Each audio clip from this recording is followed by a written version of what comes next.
A healthy self-image is seeing yourself as God sees you, no more and no less.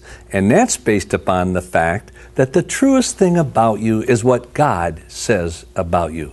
Now the question is, in the Word of God, in the divine instruments of the manual of our Creator, of who we are, what does God say is true about you and about me?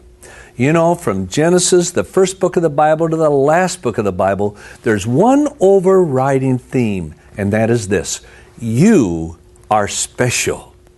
You say, well, John, I don't feel special. Well, I'm not talking about how you feel.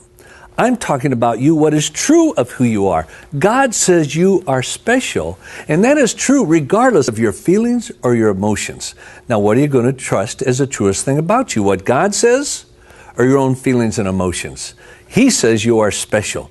Listen to some of the things that God, in the ways that God describes you.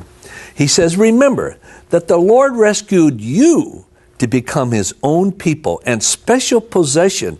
That is what you are today. Wow! A special possession of the Creator of the universe. And then God goes on and says, you are precious to me. You are honored, and I love you. Have you ever wanted to feel precious to someone? Well, to God you are. And then He said, He led me to a place of safety. He rescued me. Why? Because He delights in me. Oh, when I learned that God delights in me, that was one of the greatest motivations to trust Him for who He is and to respond to His love. And He goes on, He says, how precious are your thoughts about me, O God? In other words, He's saying, God, your thoughts about me are so precious.